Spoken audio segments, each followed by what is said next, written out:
일타. 글쎄 이게 아시는 분은 알고 모르시는 분은 몰랐는데 요즘에 다 아시는 것 같죠. 일타. 이게 이제 이 학원가의 용어인데 뭐 수능과 관련 좀 있습니다. 네, 키워드가 일타, 겨냥, 일가가 키워드네요. 일단요.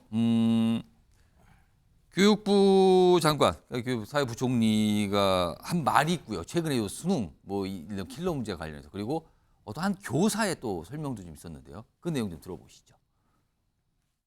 킬러를 내야지만 네. 그 변별력이 가능하다는 거는 어떻게 보면 사교육 이익을 대변하는 논리지 교육학에서 또 교육 전문가들이 하는 이야기는 아니거든요. 사교육이 결국은 이런 불안 마케팅을 해가지고 계속 아이들을 받아들이고 아이들을 내몰고 있는 거거든요. 사교육으로. 이 동탄 쪽에서도 SRT를 타고 강남 학원을 가요. 왜 갈까요? 그 학원에서 봉투 문제를 준대요. 온라인 판매용도 있고 대면 현장에서만 파는 문제도 있다라고 합니다. 네. 그러다 보니 그런 문제들이 아무래도 수능 접근성이 더 좋다라고 판단을 많이들 하고 있고 그러면은 그 문제를 예. 확보하기 위해서라도 대면으로 그 강남 학원에 접근해야 된다라는 이야기들을 하더라고요. 그러니까 시험을 위해서 봉투에 든 그 문제를 확보하기 위해서 고속열차를 타고 간다. 그걸 사러 확보해야 된다.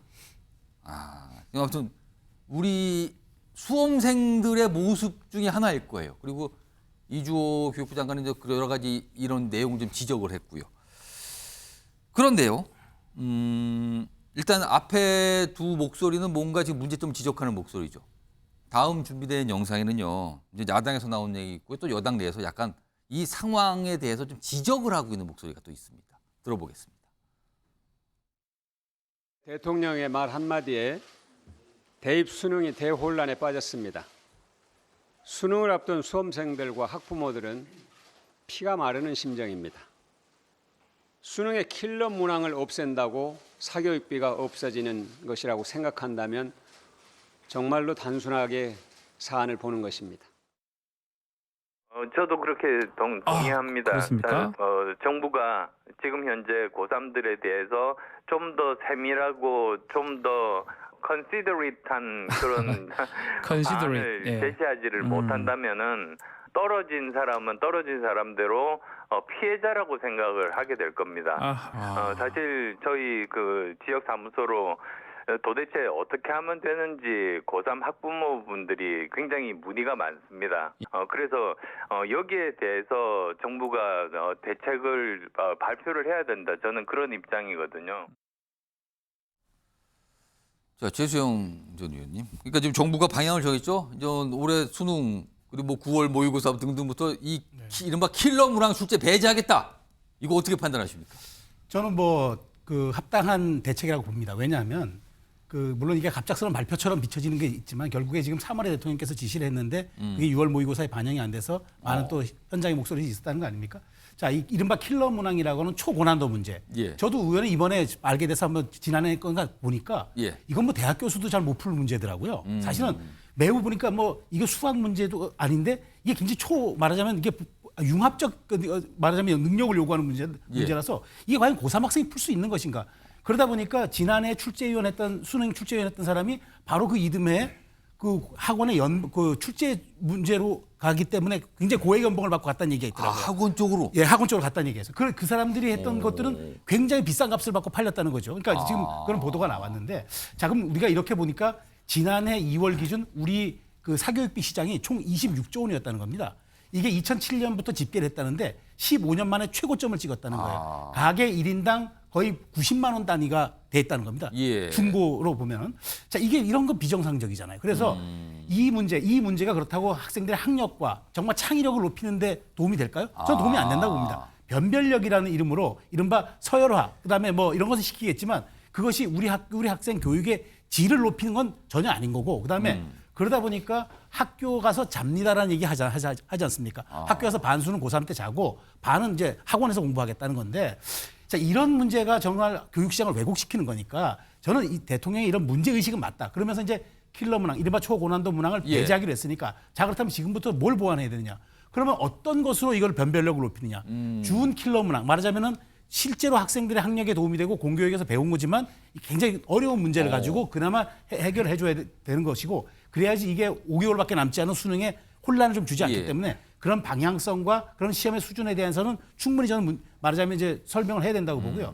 교육개혁의 핵심은 결국 대학 서열화를 바꾸고 그다음에 예. 어떤 우리의 그 말하자면은 이 이른바 간판 위주의 그 대학 문제가 좀 바뀌는 것이 저는 교육의 핵심이기 때문에 올해 이 문제는 더 이상 논란이 되지 않도록 조속히 진화를 해가지고 예. 빨리 어떤 그 말하자면은 방향성을 제시함으로써 수험생들의 그 좀 약간 혼란을 방지하는 건 그건 예. 빨리 남은 과제라고 저는 생각합니다.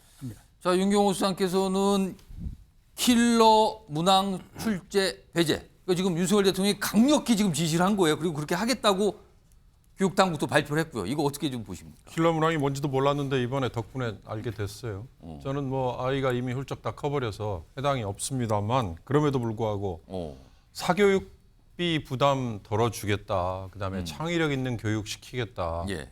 그리고 대학 가서 더 열심히 공부하도록 해야지. 고등학교 때 또는 재수할 때까지 죽어라고 공부하고 대학 가서는 손 놓고 놀아버리는 이거 맞겠다. 정말 맞는 말이죠. 예. 그런데 시점이나 절차, 과정이 예. 안 맞는 것 같다. 어. 저는 평소에 대통령은 모든 사안에 대해서 무한 책임을 져야 된다. 그리고 예. 다 꿰뚫고 있어야 된다에 한 표를 던지는 쪽입니다. 그런데 이번에 윤석열 대통령이 느닷없이 던진 얘기를 보고 예. 그 생각을 바꿨어요. 어. 그게 오히려 어마어마한 정말 혼란을 불러오는구나. 예. 자, 우리 저 최수영 위원의 말씀 중에 하나만 시비를 걸어보면요. 예. 3월에 대통령이 지시를 했다는데 이번 일이 터지기 전에 3월에 대통령이 그런 지시를 내렸다는 언론 보도 있었나요? 대통령실의 발표가 있었나요? 그다음에 대통령이 킬러 문항이라는 그 어려운 단어를 꺼내기 전에 예. 6월에 수험생들이 봤다는 모의평가가 어려워서 너무나 어려워서 죽 썼다는 언론 보도나 또는 시중의 여론이 조성이 된 적 있었나요? 혹시 앵커 들어봤습니까? 고3 수험생이나 재수생 아이를 둔 부모들 예. 제가 일부러 유심히 물어봤는데 이번에 느닷없이 대통령으로부터 이 얘기가 나오기 전까지는 이 얘기가 일반에 회자된 거 좀 들어보지 못했거든요. 그러니까 결론적으로 도대체 윤 대통령에게 이 얘기를 예. 한 당사자가 누굴까? 교육부 장관인가? 아니면 교육 관련 참모인가? 예. 아니면 숨겨져 있는 비선인가? 정말 궁금해요. 그러면 그분이 정말 그렇게 대통령에게 영향력이 큰 분인가?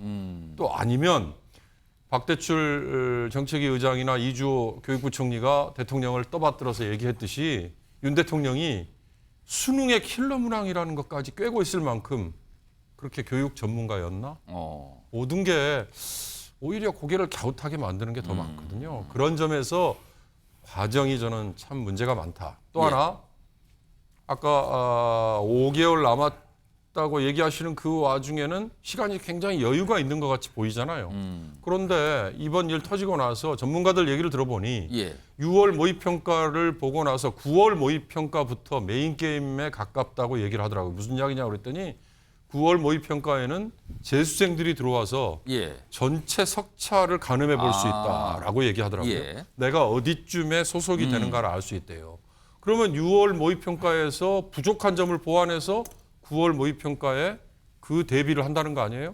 그리고 11월에 예. 수능 본고사를 본다는 건데 그거 하기에는 너무 시간이 부족해 보인다. 그런 점에서 저는 방향은 옳을지 모르지만 절차와 시점이 너무 안 맞아서 결국 혼란만 지금 예. 주는 거 아닌가라는 아쉬움이 있습니다.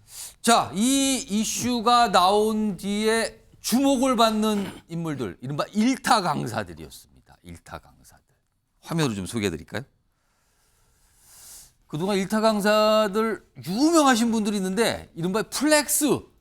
그러니까 뭔가 본인의 어떤 부라든가 이런 걸 좀 과시한다 이런 건 표현이잖아요. 플렉스. 그런 모습들을 보인 일타 강사들이 그동안 좀 있었어요. 이런 분들이. 그리고 이런 분들이 아마 하원가에서 굉장히 발언권이 크다 그러죠. 이런 분들 굉장히 뭐 고급 자동차 뭐 이런 어떤 물건 본인이 사는 집 뭐 이런 거를 이렇게 과시했다 보여줬다 뭐 이렇게 좀 이런 앞선 모습들이 있었거든요. 그런데요. 다음 보겠습니다. 이분들이 이번에 이 킬러 문항 배제 EA가 나오자 약간 비판적인 입장을 냈거든요. 여기 보면 여기 보시면은 애들만 불쌍하지 그럼 9월하고 수능은 어떻게 간다는 거야. 뭐 이렇게 되고요. 뭐 그다음 이쪽에 보면은 뭐 구평이 어떨지 수능이 어떨지 더욱 미지수구만 그러면서 뭐 약간 비판적인 입장을 냈어요. 근데 처음에는 이거를 그럴 수도 잠잠히 봤는데 앞서 봤던 약간 플렉스 그런 거와 결합이 되면서 아니 당신들이 지금 무슨 얘기를 하는 겁니까? 약간 이런 분위기도 있었거든요. 이와 관련된 영상도 준비된 게 있습니다. 들어보시죠. 공교육 과정에서 난이도 조정에 변별력을 갖추라고 하면 가장 혼란스러운 사람이 누구겠습니까? 대형 입시학원 사교육업자들입니다. 이 사람들이 가장 지금 여기에서 당황하고 불안해하는 거죠. 자기네들 영역이 없어지기 때문에 줄어들기 때문에 대통령의 인식은 지금 사교육비는 단순히 교육의 문제가 아니라 우리 민생 문제로 지금 보고 있는 거 아닙니까? 교육 시장에 공급자인 일부 강사들 연수입이 100억, 200억 가는 것이 이게 공정한 시장의 시장 가격이라고 볼 수 없지 않습니까? 어찌 보면 교육 서비스를 제공하는 노동자나 마찬가지인데 남이 갖고 있지 않은 거 그걸 가지고 초과 이윤을 받고 파는 거 아닙니까? 그거요. 불특정 다수에게 피해를 주면서 그 피해를 바탕으로 해서 자신의 이익을 취하는 것은 이건 초과 이윤을 취하는 것은 이거는 범죄입니다. 이건 사회 악이죠. 이건요. 김종욱 소장님과 일타 강사들이 약간 타깃이 된 것 같기도 하네요. 분위기가. 그러니까 뭐 제가 이제 뭐 플렉스한 일타 강사들의 과시욕 이걸 좀 떠나서요. 이걸 비판하는 그러니까 제가 볼 때는 이철규 사무총장이 얘기한 매점 매석을 했다. 뭘 매점할 수 있죠? 학생들이 수강 신청을 하는 이유는 더 잘 배울 수 있다라고 판단이 들어서 본인이 선택하는 건데 매점이라고 얘기하면 무슨 뭐 예를 들면 수강료, 수강증을 뭐 일탕사들이 다 가지고 있나요? 그런 거 아니잖아요. 뭐 초과 이윤 이런 얘기들을 하면서 지금 사태의 문제를 갖다가 일타 강사들의 문제로 돌리려고 하는 프레임 전환이라고 저는 봐요. 이 부분이. 그래서 일타 강사를 공격하면 공교육이 정상화됩니까? 그다음에 킬러 문항을 없애면 공교육이 정상화됩니까? 지금 킬러 문항 없애가지고 준 킬러 문항 나온다 그러니까 학원가는 뭘 하냐면 준 킬러 문항 컨설팅을 하겠다고 얘기를 하는 상황이에요. 입시 제도가 변하면 오히려 학원이 호황이 돼요. 왜냐하면 상황 자체를 모르기 때문에 공교육 체제에 대한 나름대로의 불신이 있단 말이에요. 학부모들이나 학생들 같은 경우는. 그러면 그 제도가 갑자기 5개월을 앞두고 변하게 되면 가장 빠르게 대응하는 데는 소위 자본력을 가지고 있는 사교육 시장일 수밖에 없어요. 오히려 그럼 제가 볼 때는 사교육 시장을 더 크게 만들어낼 수 있는 측면들이 분명히 있다는 생각이 들고 이 입시라고 하는 공간은 정시도 있습니다만 수시도 분명히 있습니다. 그러니까 예를 들면 정시에 해당되는 사람만 해당되는 문제예요. 수시는 그냥 가서 자기가 다른 방식으로 시험 봐서 들어가는 거예요. 그러니까 예를 들면 또 이것도 불평등한 상황이 될 수 있어요. 대통령 말 한마디에 의해서. 전 그래서 적어도 3년의 장사를 해야 되는 거다. 절체 우리가 입시라고 얘기하는 거. 그럼 고1들이 상식적으로 3년 후에 어떤 시험이 나올지 알고 준비를 해야 되는 거예요. 근데 당장 5개월을 앞두고 45만의 수험생들과 학부모들과 그 가족들이 혼돈에 빠지는 상황을 대통령의 말 한마디로 만들어낸 거예요. 이걸 어떻게 책임질 수 있죠? 대통령이 일타 강사 공격하면 이게 해결됩니까? 킬러 문항 없애면 이게 해결됩니까? 저는 너무 단순하게 이 문제를 접근하고 아래에 있는 참모들은 이걸 또 예를 들면 쉴드를 틀려고 충성의 경쟁을 벌이는 방식들 그러면 국민이 신뢰하겠습니까? 손정욱 변호사. 저는 이제 제가 신림동에서 일타 강사도 해보고요. 그다음에 제가 법대 교수하면서 출제위원도 한 6-7번 들어갔습니다. 그러면은 법률 관련 과목 일탈을 하셨어요? 행정법 과목을. 사법고시 행정고시에. 자, 여기서 이제 두 가지만 말씀드리면 첫째는 이제 그 킬러 문제를 초고난도 문제 이 용어를 바꿔야 돼요. 초고난도 문제는 아무 문제가 없어요. 근데 제가 이제 행정법 출제위원 들어가잖아요. 근데 검토를 하러 갔는데 헌법 문제를 3-4개를 내놨더라고. 또 어떤 교수는 민법 문제를 내놨어요. 그럼 우리 과목별로 행정법 문제는 시험이니까 행정법 문제를 내야 되잖아요. 그걸 출제위원은 모든 재량이 있다고 생각하면 안 돼요. 출제자도 출제 재량이 있죠. 제가 출제위원이니까. 그러나 저도 재량이 한계가 있어요. 왜? 범위 내에서 저도 출제를 해야 됩니다. 제가 아무 문제나 내면 안 되죠. 행정법을 출제해야 되는데 다른 법에 있는 내용을 출제했다? 또는 행정법 제가 출제위원 갔는데 수학 문제를 내놨다. 이거 출제위원 배제됩니다. 앞으로 출제위원은 당신의 연구 금지야. 징계 먹습니다. 자, 그러면 여기 국어 문제에서 국어를 아무리 어렵게 초고난이도 초초고난이도 내도 아무 문제 없어요. 그거는 재량이에요. 예. 그런데 국어 시험에 경제학 문제를 낸다. 아. 또 이렇게 국어 시험에 과학 문제를 내버렸다. 예. 이거는 잘못된 출제 범위를 벗어난 출제 재량을 벗어난 잘못된 문제지 이게 고난이도 문제가 아닙니다. 예. 이걸 지금 대통령이 문제 삼잖아요. 이런 문제 다 걸러내야 돼요. 예. 국어 문제 아닌 거 다 걸러내야 됩니다. 과학을 모르면 경제학을 모르면 풀 수 없는 거는 국어 시험이 아니잖아요. 예. 즉 그걸 대통령이 지적하는 따라 저는 잘못된 문제다. 이걸 하나 지적하고 예. 자, 두 번째 뭐 5개월 방향은 옳은데 5개월이니까 혼란이 온다고 하잖아요. 이거 잘못된 거예요. 지금 이게 일타 강사나 학원에서는 혼란이 오겠죠. 근데 학교에 대다수 학생이 예. 학교에서 혼란이 왜 옵니까? 만약에 대통령이 야 이제 공교육을 벗어나서 이제 학원 가서 풀 수 있는 킬러 문제 이런 거면 출제 많이 해. 대통령이 이렇게 지시하면 혼란이 와요. 왜 내 학교 수업 듣다가 갑자기 학원 가야 되나 막 혼란이 오잖아요. 예. 근데 대통령이 야 그런 문제 빼고 공교육에서 정상적으로 공부 열심히 하면서 풀 수 있는 문제 내. 이렇게 지시했는데 이게 왜 혼란이 옵니까? 일타 강사 학원만 혼란이 오지 학교는 오히려 평온하고 더 좋습니다. 저는 이게 지극히 바람직한 방향이다. 이 두 가지를 말씀드립니다. 알겠습니다. 오늘도 이 이슈도 소정욱 변호사하고 김종욱 위원장 또 치열하게 논의정리했는데 시간이 별로 없는데 예, 한 30초 드릴게요. 수능에 대한 이해인데요. 예. 학력고사는 학력을 측정하는 거예요. 과거에는. 수능은 교과서 종류가 되게 많습니다. 그 공부를 통해서 대학에 들어가서 학문을 할 수 있는 능력을 기르는 거예요. 예. 그러니까 제가 볼 때 융합으로 나올 수밖에 없게 만드는 게 수능이에요. 그러니까 제가 볼 때 수능에 대한 기본적인 정의부터 시작해야 돼요. 이 정부에서는 그 부분에 대해서 만약에 제도를 바꾸려고 예. 한다면. 알겠습니다. 아, 또 이게 수능 관련해서 치열하게 들리는 말씀하시네요. 알겠습니다.